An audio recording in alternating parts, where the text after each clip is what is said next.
Yeah, DrippMan, 2Ps. This is the story. Bam, as young as I can remember, we used to move around. I'm talking about every single year.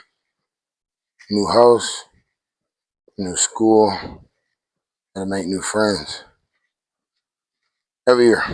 Not exactly sure why. I think the pinnacle of all this was probably on the time when I was 7, second grade. We stayed in Green Bay at the time on this street called Jokey Drive. And what I remember about that place, man, so we had a 3-bedroom. It was a duplex. We had a 3-bedroom, so we had enough space for everybody. By the way, the household consisted of my mother,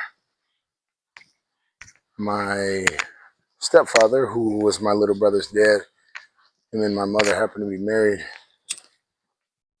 I think for maybe 2, 3, 4 years by that point. He was in prison for part of it, so it could have been longer. And then we also had my little brother, DJ. Again, we had different dads and mom. And then my older brother, Miller, also a different father. He was really, from what I remember, in and out of the house between my mom's house and my grandmother's house, which we may or may not get into later. So that's what the family was. Had enough space for everybody. I remember me and my little brother DJ always sharing a room. Our relationship was a vibe, so I really didn't mind. There's Miller who I didn't get along with. But Jokey Drive was cool. Space for everybody. We weren't too hungry for the most part. I remember us being fed. And I remember Christmas that year. Oh boy. I remember gifts up to the ceiling. It's a big deal for us. We didn't really get a lot of gifts when we were young. I guess a sign of the prosperity of the times. Probably the last time in my childhood that I remember feeling any semblance of normalcy. Then the next year and a half, my mother, her health started deteriorating. She was afflicted by a kidney disease called Wegener's granulomatosis. She was initially diagnosed with it when she was 15, and it went into remission when she was 16, and so it's gone for a while. So up until that point in my life, which I was 8, I'm 7, 8, my mother, is a healthy, able-bodied woman. I didn't know anything else really. But her health, I remember when we were still living on Jokey Drive, her being gone for an unspecified amount of time. When you're that little, you don't really have a great sense of time, but it had to have been anywhere from a few weeks to maybe a few months. She was gone. I don't remember being told where she was, but I just remember when she finally did come home, I just remember rushing up to her, giving her a big hug. Mom, I missed you. But I noticed she was in pain. She could barely walk. She had like gauze, things like that, taped all around her body. I knew something wasn't right. So from that point, I began to, she probably told me, she probably tried to explain to me what was going on at that point, but again, I'm only 7, 8 years old. But over time, it did start to sink in. Jokey Drive, we had to move out of that house, move in with my grandmother, grandfather, my beloved Granny Linda, who I very much enjoyed living with. She was such a blessing. But yeah, we moved from Jokey Drive into my grandmother's house, which was in Howard on Memorial Drive. 1876 Memorial Drive, as a matter of fact. Like I said, so many memories are flooding my head right now. what I remember about that year, which would have been 1998, third grade, school was just such an escape for me. Such an escape for me. House life was stressful by this point, you know, just between my mother, her deteriorating health, and actually, this is about the time when her and my little brother's dad, Dwayne, divorced, which I have strong feelings about. You know, when your wife gets her cancer back, and she needs you the most, that's not the time you abandon her. So I definitely have some strong words for that person, which I'll address at the appropriate time. But yeah, mom was dealing with getting a debilitating disease and going through a divorce, having to raise 3 children by herself. Quite the transition. So as you can imagine, home life was hectic. So school was my escape. So I remember third grade, my teacher's name was Mrs. Smith. And what I remember about her, I think she might have been 22 or 23, up at Howard Elementary.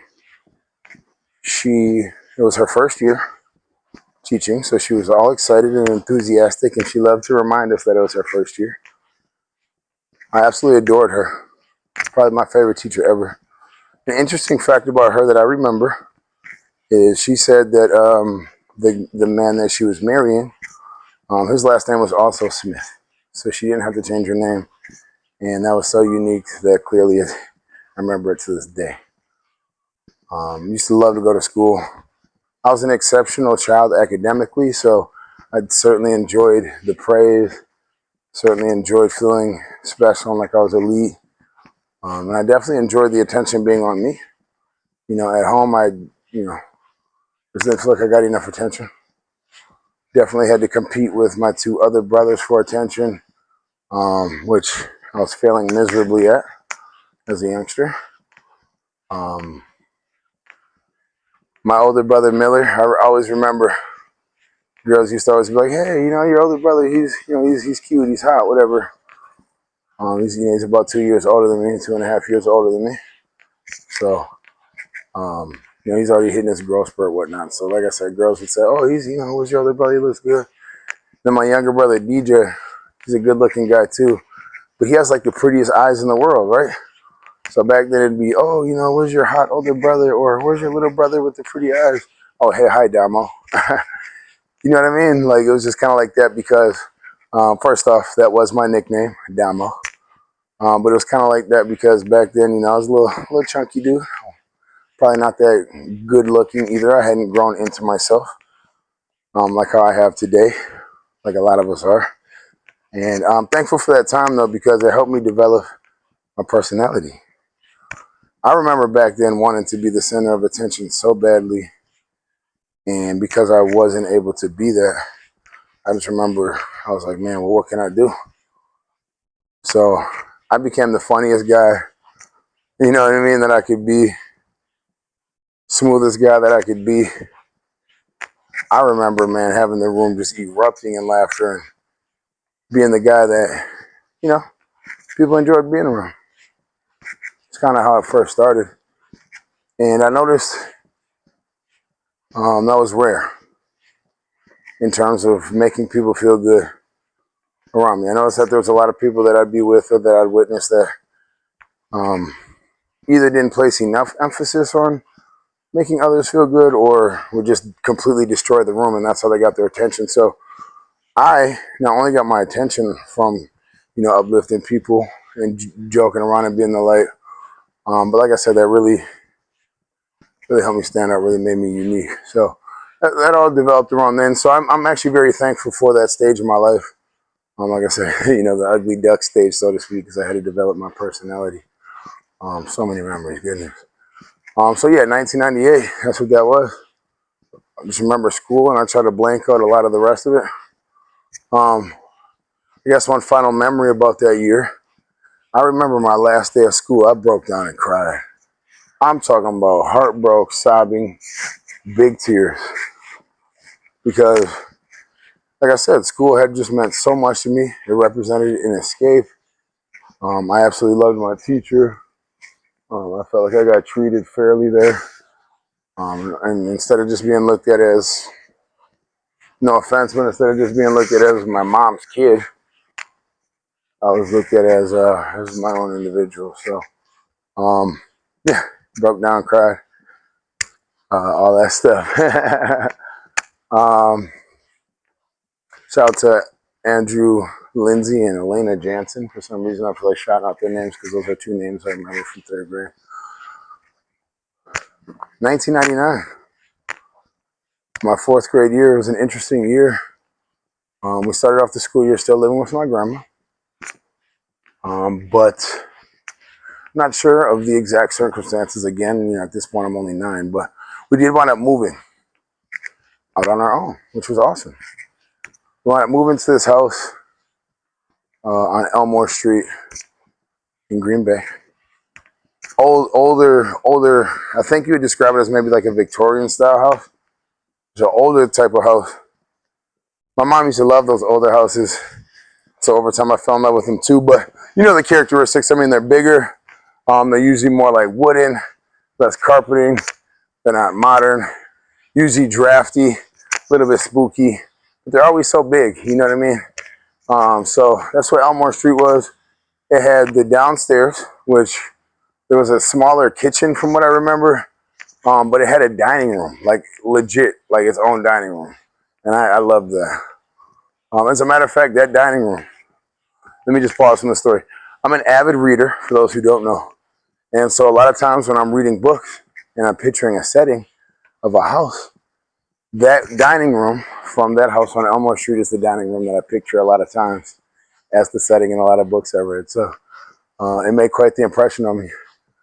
And it had the living room downstairs also.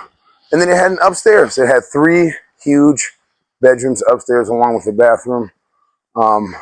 And at this point, my older brother Miller was not living with us at all, which was great. He had just had a lot of emotional problems and he was very disruptive. So it was actually a lot more peaceful without him there. I was thankful. So it was me and my little brother DJ. Both had our own separate rooms, and then my mom had her own separate room. And I actually do remember things being great here as well, living here also. What do I remember about Elmore other than not being there long enough? What I remember about Elmore is that this is the house. First thought, I used to play football by myself, right? So just picture a kid in the front yard tackling himself, falling, tripping in the mud, rain, sleet, snow, whatever, just out there just playing football by himself.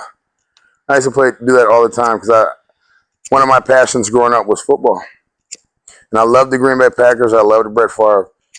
And so before I ever even imagined myself as a rapper, I definitely imagined myself as a football player. And like I said, I was so obsessed with it, I'd play with myself in the yard. And I probably was doing this for months until I finally met a neighbor across the street. A nice, sweet kid named Andy, right around my age. I was probably like 5'6" at this time. And he was like 5'1".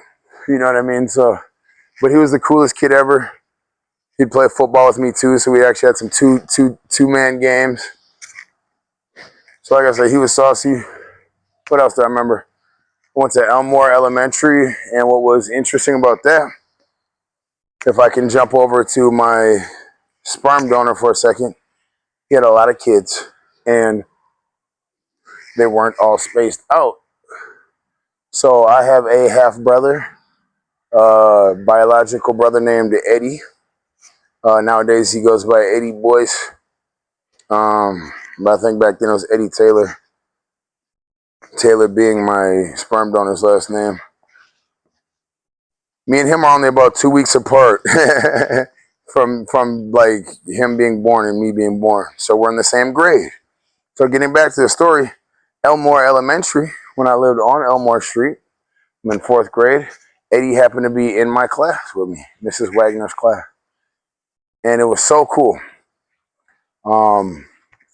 It was so cool because, let me just take another pause and rewind.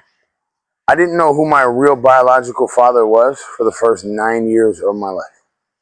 until I lived on Elmore Street. So my mother, she had relations with this African-American dude named Crunch. Everybody knew him as Crunch. His real name is Miller Hart II or something like that. He's my older brother's, who we thought was my older brother's biological dad. This is who my mother told me was my father. Now, that's who I thought was my dad up until that point. An interesting side note about that is Crunch was also a piece of shit. Never involved in my life. I don't remember other than one time talking to him. So I'm not exactly sure why my mother, told me that was my father. But that's something I've had to forgive her for because she's no longer here to explain that to me. Getting back to the story. So I met my biological father when I was 9 when we lived on Elmore Street. I still remember. So we were at a grocery store. There was a grocery store called Jubilee back then, right off of Velp Avenue. And I don't remember what we were there for. Again, I'm only 9. But we ran into, this black guy and his black wife. She's bigger set. I later found out her name's Dorothy. But anyway, we ran into them. And the guy, I just remember him smiling really big and making some type of comment about, do I remember him or do I know him or something like that. And I was like, no. That's all he said. And then they walked off. And I'm still with my mom. So we finished our trip. We go back home. My mom said, hey, did that guy look familiar to you? I said, no. She was like, well, he's actually your real father, your biological father. She tells me this when I'm 9. And I was like, okay. I didn't really know what to think of it at first because, again, to that point, I didn't even have any father to begin with. So there was a couple concepts that were being introduced to me.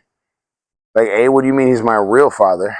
And B, like, again, I still don't even know what a father is or any of that.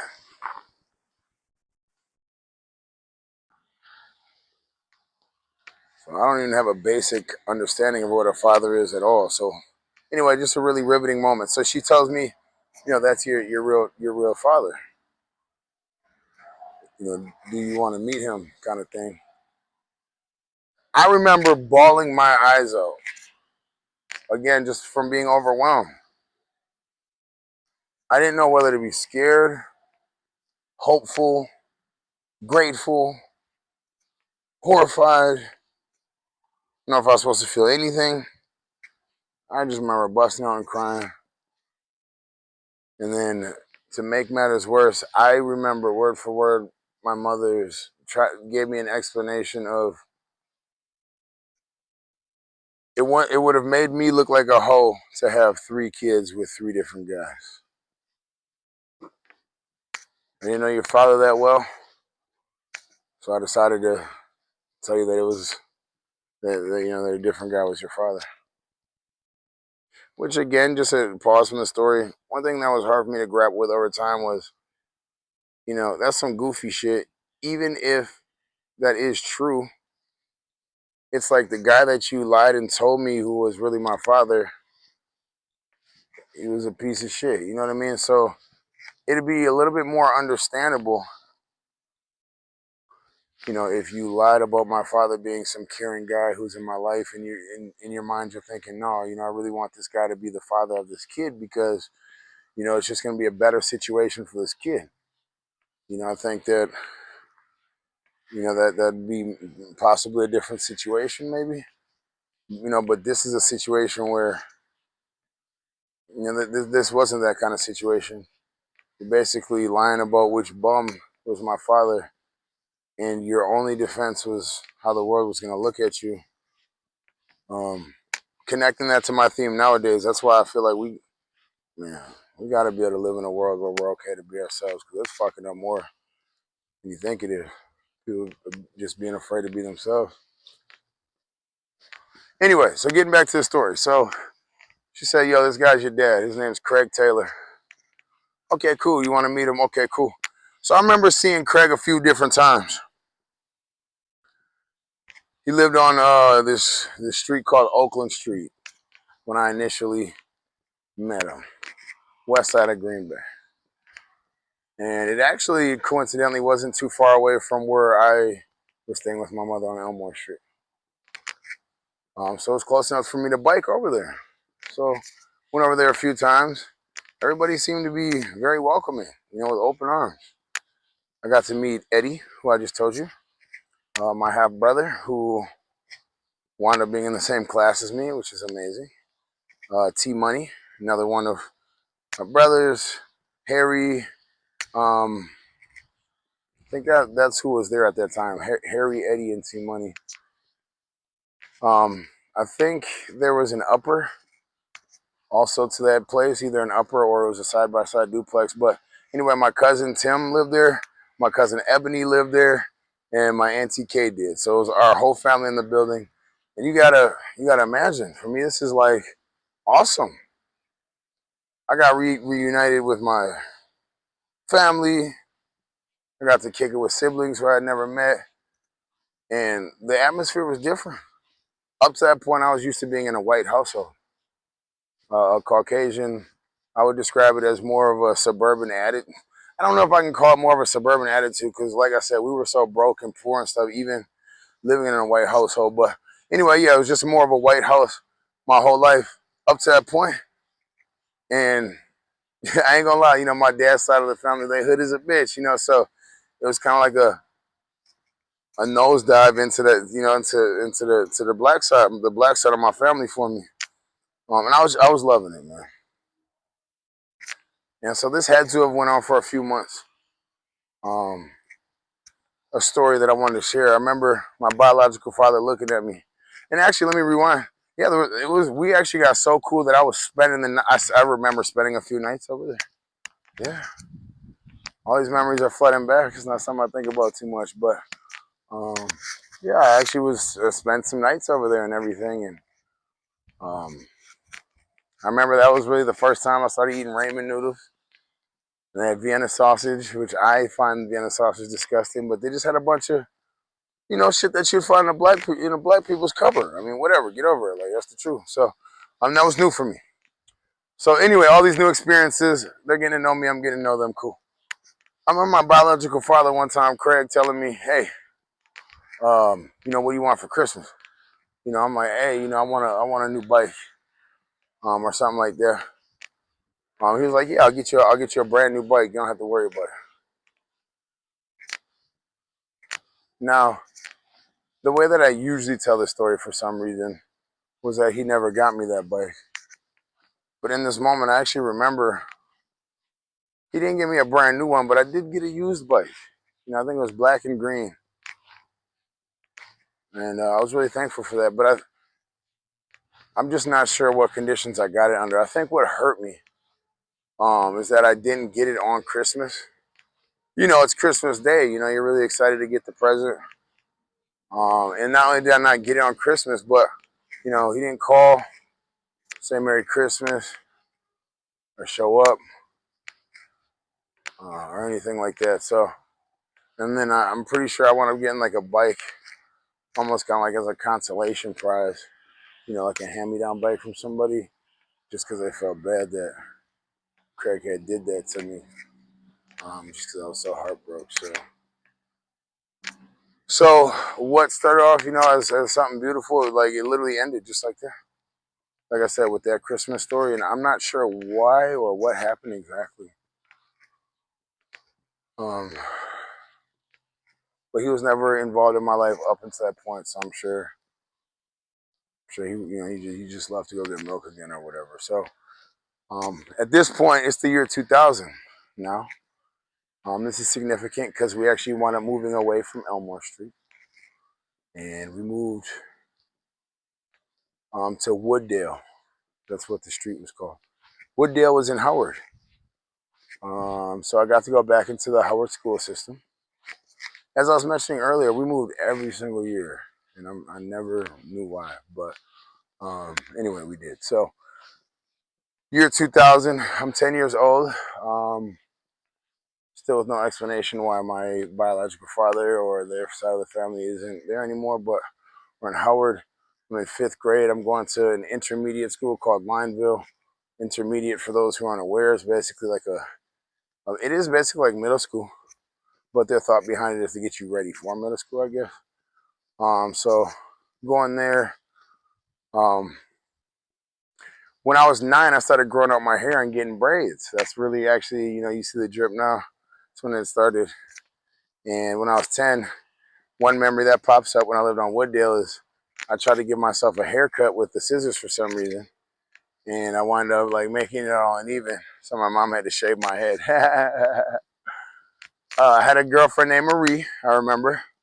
And I used to steal like these rings, my mom's rings, from her like jewelry container and give them to Marie. And what was what was super saucy about that is like, I mean, obviously I didn't know if they were real or not. I was only 10, but I used to give her these rings. They were big and blingy, and everybody in the school used to be like, "Oh my God, are those real? You're giving her real diamond rings?" And hey, me being a little drip, I'm like, "Yeah, hell yeah, those are real. Those are $1 million rings type shit." Yeah, you know what I mean? And so I just remember I had the whole school geeked. You know what I mean? For the longest, that's all they were talking about. Did he give you a new ring today? Oh my God, he be giving her diamond jewelry. I just felt like a pimp, and she felt like a pimp too. You know what I mean? Shout out to Marie. And she had red hair, I remember. The most beautiful red hair ever. What I also remember about Wooddale, the Packers went 9-7 that year. I remember that for some reason. My mom started dating this guy named Fred, and that only lasted a few months. I used to think Fred was really cool, man. He was like the dopest dude in the world. Another black dude. My mom only dated black dudes. Get over it. Fred, I remember, I guess he was schizophrenic for some reason. My mom made it a big point to tell us that. But anyway, he was left-handed, and he actually used to throw the ball with me. He'd play football with me. That's what made him special in my mind. I don't know how many times he did it. Could have only been once. But to me, that little effort was all it took. You know what I mean? No man had ever played catch with me up until that point in my life. I don't know if any man has played catch with me since. So I don't know why her and him broke up. I do remember them being together, for a little bit. It couldn't have been that long. Again, I'm only 10, so I don't have a great perception of time, but I'd imagine it to be, man, maybe, anywhere from maybe 4 to 8 months. You know what I mean? Somewhere probably in that window. He had his own little, a little crappy 2-bedroom rinky-dink apartment somewhere on the east side of Green Bay. I remember visiting there and sitting out in the living room watching scary movies, spending the night. He had a son named Lil Fred, and Lil Fred, for some reason, couldn't pronounce my name, Damo. He used to always call me Demo. And I used to hate it. And so, of course, my brothers picked up on how much I hated it, and then they started calling me Demo. And then as soon as like 3, 4, 5 people calling me Demo, and I used to just get so mad. But that year, I also remember really getting extra into music. I mean, leading up to this point, I definitely loved music. You know what I mean? I remember listening to like Tupac, All Eyes on Me, Biggie, just all type of vulgar, insane lyrics that 6, 7, 8, 9, 10-year-olds shouldn't be listening to. All the way up to this point. But this is the first year where I just remember feeling super magical about music, right? So I remember Jay-Z's I'm a Hustler, Baby came out. I remember Mr. Cool Was Hot. He had that Shake It. You know what I mean? What other artists were hot? Ja Rule just came out with Holla Holla, and I think like Every Little Thing You Do. And, it's just around that time. Trying to think of some more music. Shout out to an artist you may or may not know. His name is JT Money. My mom used to love playing JT Money. I don't know who put her on to that. Probably one of her little boyfriends, but he's like a down south artist, and he got this CD called Pimpin' on Wax. Boy, we used to bump that CD, man, like no other. And for the kids nowadays, yeah, we had CDs. Like CDs were the shit back then. You know what I mean? You get your little CD player, you know, your little hood dude around the corner that can install it for you, whatever. Get your little colors on it and stuff. If you know, you know. But yeah, we played JT Money, Pimpin' on Wax. A few different songs on there. Gotta work these hoes, gotta work these hoes. Motherfucking, just all the hits. And my mom, like I said, a white woman listening to pimp music. That's really what it was. Look him up, it's pimp music. And like I said, it just inspired me. I wanted to become a rap artist. You know, during this time, we used to make mad trips down to Milwaukee, back and forth, and I don't know what my mama was doing. Kind of think of it, and let me pause from the story, because this just came to my mind. But yeah, we sometimes we'd be with her going from Green Bay to Milwaukee, and a lot of times we wouldn't be with her. But I remember one specific memory on Wooddale where she went down to Milwaukee with, I think it was Fred, and she wound up not coming back the whole night. I don't think she came back for like 2 days. When she came back, she told us that she had just got out of jail because, yeah, and I'm remembering her words right now. So she said that her and Fred had got pulled over. Either they got pulled over or they had a flat tire, and the police pulled up on them when they had a flat tire. And the police, you know, looking inside or somehow, one way or the other, they saw my mom. She had drug paraphernalia, is the exact words that she used. Now I'm 10. I didn't interrogate her or question her any further. I didn't really know what that meant at that time. And obviously nowadays, us knowing what drug paraphernalia is, it could have been any number of things. And later on in my life, I did find out that she really struggled with, I don't even know if I can say the word, but there's you know, she really struggled with some of the addictions that she struggled with. So, some really hardcore stuff. I don't want to say the words. So anyway, getting back to that story, I can only imagine what the drug paraphernalia is. And she said they ran like a dog through her car, and all that stuff. And I don't remember the words after that, but just making the connection of her being gone for a couple of days, and what I just described. You know, maybe they probably found something. You know what I mean? So, or whatever happened. So, you know, I guess like I said, I'm just doing some more thinking about why we were going back and forth to Milwaukee. It's becoming more obvious.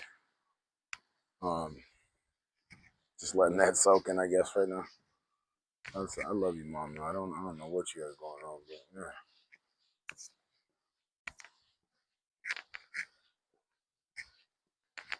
Yeah, so, and I went to a school called Forest Glen before that, I remember. Anyway, so let's get back to the story. So, all right, so she was going back and forth to Milwaukee, and that precipitated us moving down to Milwaukee. Big cultural shock, big cultural change. My mom actually moved down there about 2 months before I came with her. Her and my two brothers did. And the reason for that was because I wanted to finish out the school year up in Howard. I love school, as I mentioned earlier in this story. And because of that, I just didn't want to get uprooted. So she allowed me to stay again with my grandma Linda. And she moved down to Milwaukee. And it was actually, there was a little gap that I had skipped. You know, when I had mentioned her and Fred were only together for 4 to 8 months. Well, now there's another guy in the picture. His name is Elton. He's a bald-headed guy who had just got out of prison. He made it a big deal to always mention that. I remember him having like a stack of hundreds. You know what I mean? So I thought he was cool because he gave me like $100 one time and I was only like 10. Anyway, so they moved down to Milwaukee with this guy Elton to the hood. I stayed in Howard for a couple months, and then I wound up going down to Milwaukee with my mother in the summertime. Man, I spent 4 or 5 months down there. And like I said, it was a big culture shock. Up until this point, really my only exposure to hanging with black people was family. And yeah, it was, you know, a little bit rougher and different, but like there was still love there. Even though we would roast each other and do all that other shit, still a lot of love there. Nothing could have prepared me for the hood in Milwaukee. North Side, Concordia and 15th. I'm talking about that's the trenches. I'm coming straight from Howard. You know what I mean? Suburb type shit. Like I said. Type shit. I'm talking about the trenches. And so what I remember, you know, because I wasn't super careful with my words up to that point, because being in Howard, you could talk your shit, and if anybody was gonna punch anybody, it was me punching the other person. And usually, you know, up to that point, I mean, I'd gotten into a few fights. Don't get me wrong, 4, 5, 6, 7, 8, however many I got into, but that wasn't my first resort. Being in Milwaukee, I got into so many fights, especially at first, just trying to figure out how I was supposed to be addressing people. There's a difference between, you know what I mean, talking shit and addressing people the way that I always have. So yeah, there was definitely a cost with that. I was always getting into fights. Another thing they used to always have me ready to fight too is, because I'm real light, they used to call me white boy. And it's one thing if you tease me, because yeah, I am half white. But like they used to say it like, oh, this bitch ass white boy ain't gonna do shit, or they'll try to punk me out, or like I remember one time I had this Nerf gun super soaker, like a really nice super soaker gun, and this dude just came up to me, took it right out of my hand, and I think I was only probably like 11 by this time, and I don't know, he had to been between 16 to 18, something like that. Came right up to me, a couple inches taller than me, grabbed the squirt gun right out of my hand, and said, "Hey," he said, "Man, you ain't gonna do shit." You mean he looking me up and down? He said, "You ain't gonna do shit, white boy. White boys don't do shit." And I swung on him. I swung on him. I always been crazy like that. I definitely got my ass whooped. Like I ain't gonna lie, he was built like that. Like, you know what I'm saying? He whooped my ass. You know what I mean? But I definitely swung on him. I definitely hit him. I don't even think it was like a super great hit either. It definitely could have been way better. You know what I mean? But anyway, nigga always had heart. You know what I mean? That's just one little story. Milwaukee was different. We was getting robbed. I'm listening to fucking, you know, shots busting every night. It was just a terrible situation. The house we lived in, we had like roaches and shit, and I just was not used to none of that. We never had no food inside the cupboards. Like, it was bad. I remember it was so bad. My granny had bought me a brand new bike that I was so proud of. And I remember my mom talked me into selling it to one of my friends' moms who wanted, you know what I mean, to get their kid a bike for their birthday for $40, right? Super low amount. And my mom tricked me. And then she like, oh yeah, you know what I'm saying? We should sell it. I'm like, no. She, oh yeah, I'll get you a better bike, a different bike. Like, you know what I mean? Like, plus you'll be doing something good for a friend. Okay, whatever, mom. She like, plus you can keep the money. You know what I mean? I was like, oh shit, okay. So I'm already thinking what I'm gonna spend the money on. Hey, we gonna sell the bike. The parent gives it to me. Hey, as soon as the parent leave, or as soon as we leave, whatever, because I think we went to their house. As soon as we left, my mom said, hey, run that $40. I said, what? I thought you said I was gonna have it. She said, nah, I was just saying that because it was in front of us. She dead ass told me that. My mom was a gangster like that, heartless.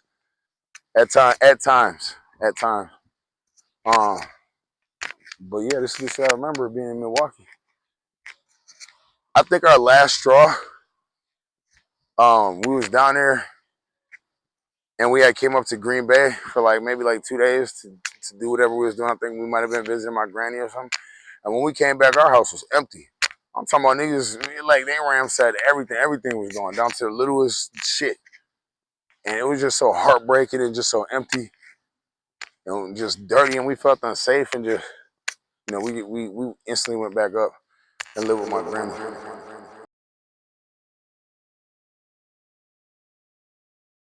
So yeah, this is about 2001. Now, some filler in information that I want to tell y'all is in between all this. My mom, she was a thief. She was like a professional thief, especially as her health started deteriorating and she started doing more drugs and stuff. Like um, yeah, she was shoplifting. So she got to the point where she was shoplifting like big merchandise, like brand new laptops out of stores, bikes out of stores. She would be shoplifting hundreds and thousands of dollars worth of like baby clothes out the stores, brand new, you know, out the stores every week, and turn around and she'd go sell those at this place called Once Upon a Child for money. Like she was doing all this shit. you know, me connecting, like I said, her drug habit to this shit. She was doing all, had to been doing all that shit for that, which is terrible enough. But she was including her children, like me, my brothers, forcing us to steal shit with her for her. Man, I couldn't tell you how many times she made us do that. As a matter of fact, there was a time when I remember she had a friend named Bonnie, this black chick. They were friends, and Bonnie had a boyfriend or ex-boyfriend named Jay. And she was mad at him or something, or I don't remember what happened. All I know is my mom had me go rob this dude Jay's house.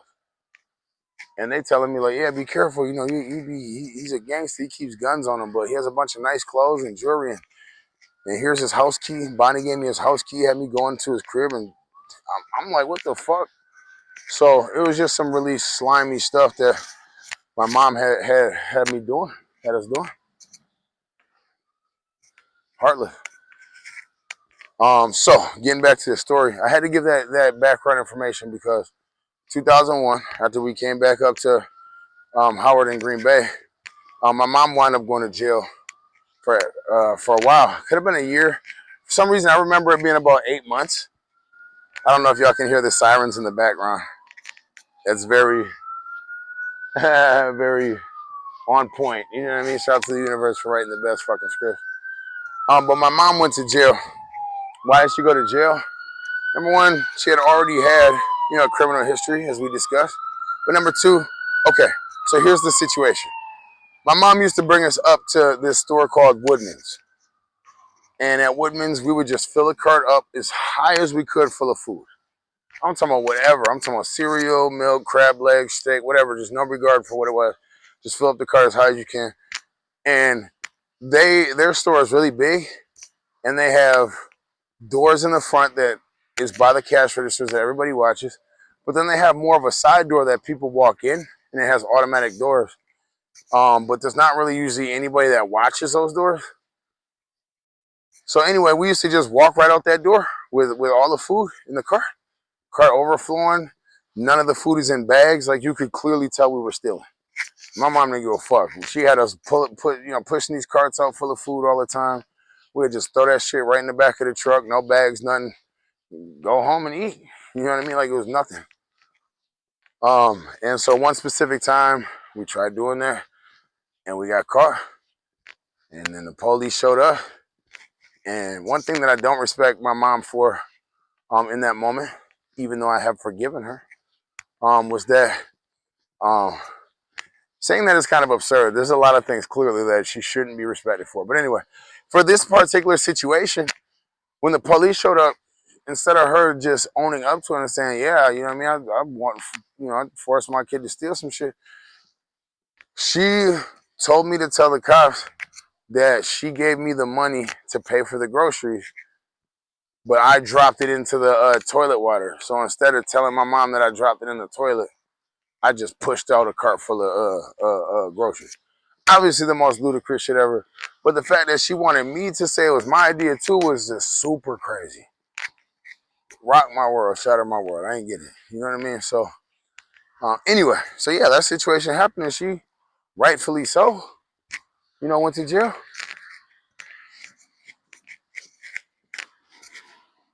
And I lived again with my knight in shining armor, my angel, Linda Fonda. Took me right in. I was able to go back, live with her, go right back to Lineville Intermediate, which by this point I was in 6th grade. Had been through a lot within the last year, going back to 6th grade. So happy to be there, living with my granny. I remember it being smooth. I remember the New England Patriots beating the St. Louis Rams in the Super Bowl. Around this time, my writing had increased. I think one layer that I haven't really discussed in this is how my music fits into it. But I think maybe since probably I was 8. You know, for sure around Elmore, for sure I was writing rhymes. I had told my mom one day, pretty sure I was about 9. I had told her, hey, I want to be like Tupac. Like, he just has me so inspired. And she said, no, you're going to be better than Tupac. So I started writing rhymes and stuff like that. And I always took it serious in my mind after she told me that. So, boom, fast forward to 2001. especially after she went to jail. Of course, I missed her. And of course, I had a lot of trauma and just things I hadn't came to terms with at that point. I'm only 11, and you heard the story so far. A lot of trauma, a lot of crazy things. And one thing that I never did back then was I never talked to anybody about it. I never got any counseling. I don't remember any adults even even questioning or asking these questions. You know what I mean? To try and prod and figure out what was going on up to that point. So I didn't know what was going on inside me. I was just trying to be a regular kid. But one outlet that really helped me was writing. That's really around the time when I vamped up my writing a lot. Getting back to the story, like I said, after the Patriots, I remember the Patriots beating the Rams because I had wrote a little rap about the Patriots. For some reason, that rap always sticks out to me. So, okay, cool. I'm feeling normal, stable with my granny Linda. Unfortunately, as much as I love my mama Christina, as much as she taught me about being a survivor, I can honestly say my life was always smoother. And you know what I mean? It was just a lot more stable when I wasn't in her care. It always was. It always was. So I love to be with my grandma, especially after, like I said, that tumultuous year in Milwaukee and all that. So advancing the story here, my mom winds up getting out of jail, and I'm pretty sure she had an order that was put in place where she wasn't supposed to see us or contact us at all. But like I said, she got out of jail. I was at my friend Jesse Mattingly's house. Shout out to Jesse Mattingly. He's definitely one of the greatest friends of my whole life. I haven't probably talked to him, for 2 decades. But during this time, just the friendship we forged, dude, probably the best friend I've ever had. I'm over at his house like how I usually am. And I just remember walking outside one day, and it must have been perfect timing because all of a sudden my mom walks up at the same time up to the door by herself. And let me set the scene for you. I open the door, she's walking up with her head down just a little bit, and she happens to look up and we catch our eyes at the same time. I'm not like, my mom looked so healthy at that moment. I remember how bright she looked. Her skin looked good, hair looked good. That smile was authentic, less pain. I saw pure joy. I felt pure joy, which is just another, I guess, reminder to me that, she had to have been on, you know, um, on drugs and stuff like that really hard before she went in. And that's probably, also contributed to why she didn't look so good. Obviously her having poor health is bad enough. You know what I mean? But for her to look better after she got out of jail, even though she was still in, even though she still had her kidney disease, it really illustrates, likely how much the drugs were affecting her. So yeah, I'm just taking in that moment. She looked so vibrant. So I ran up to her, hugged her, so excited to see her. She was excited to see me. Remember her telling me that I couldn't tell anybody that I saw her.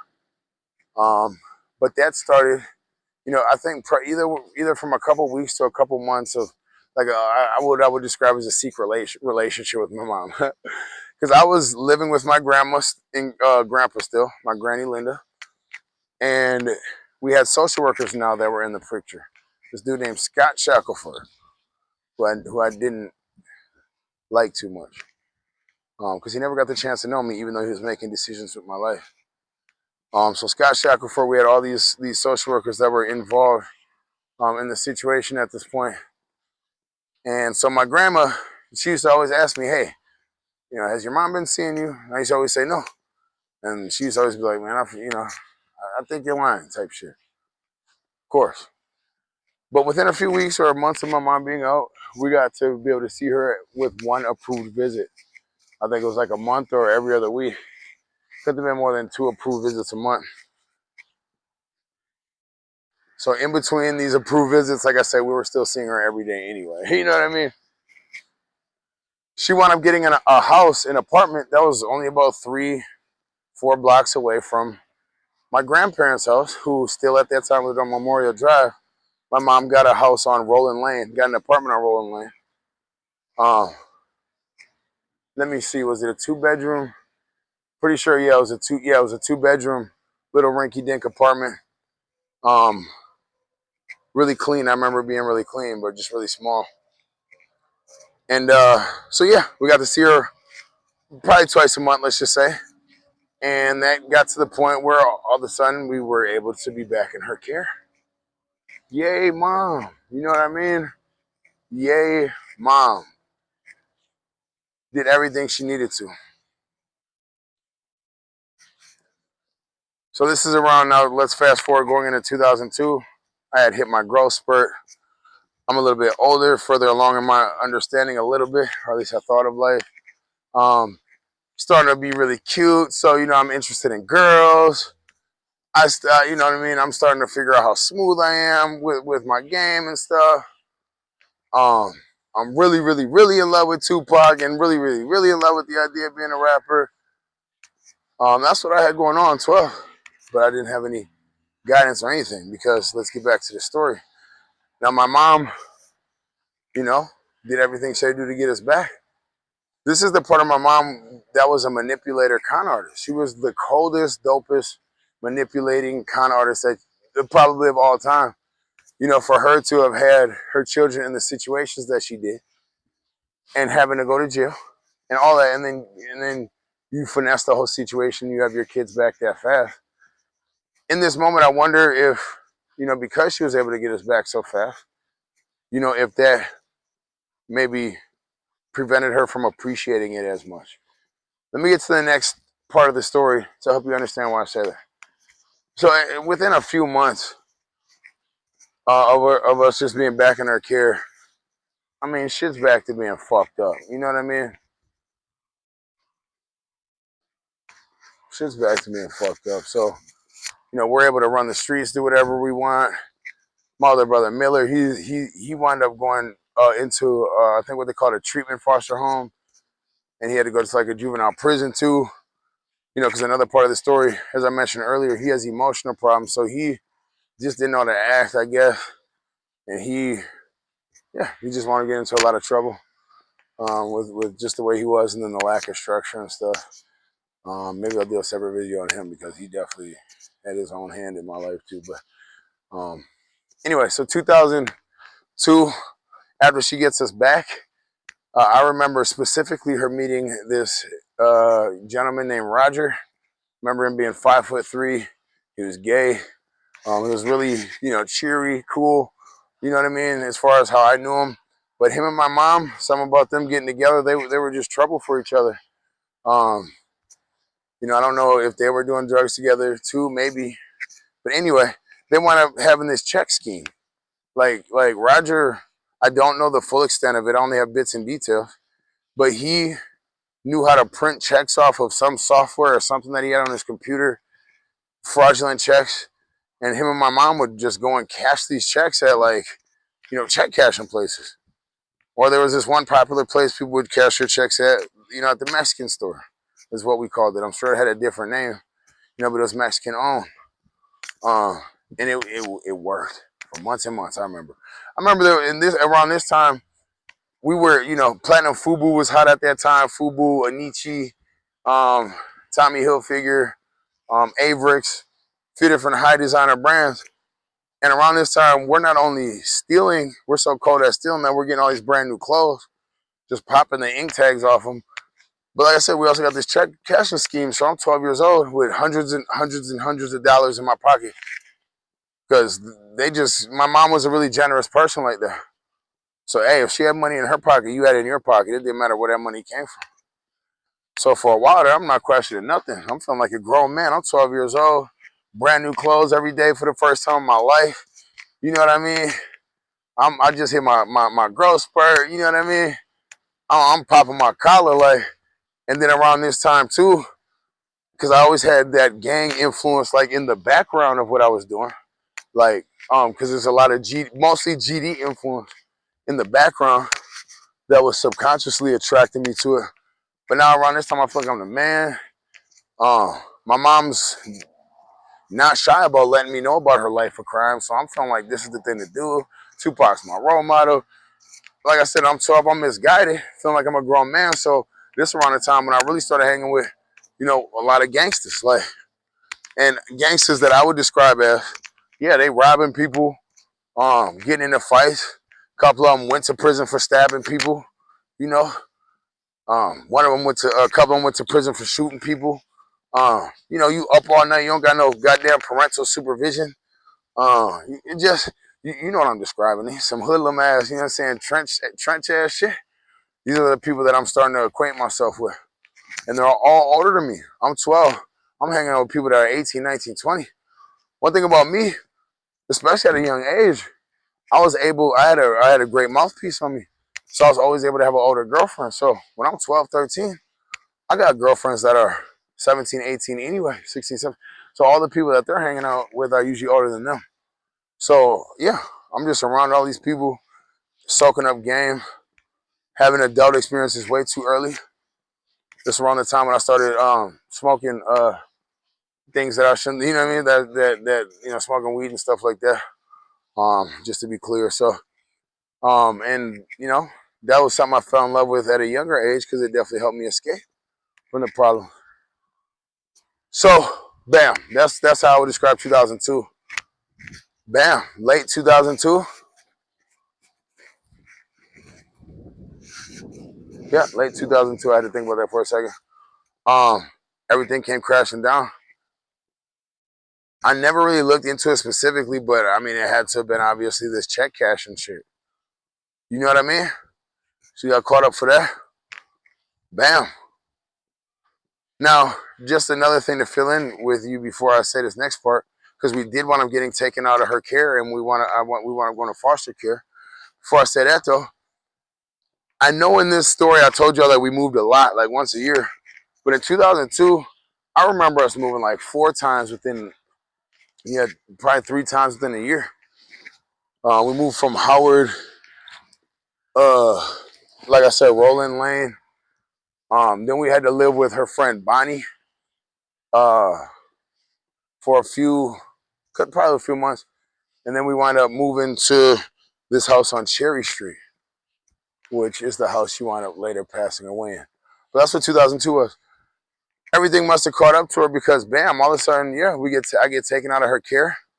We all get taken out of her care. Me and my younger brother, DJ. Yeah, and that's where I'm going to stop the story up for now. I will be making another part to this. It's clearly a very long story, something that I want to dive into. But that opens up a whole different chapter. So, thank you for watching up to this part. Life story up until I was 12 and a half. We'll be back for another one, so please like it. Please subscribe. Maybe drop some comments about thoughts that come to mind. It could even be things about your childhood too. Yeah, love you.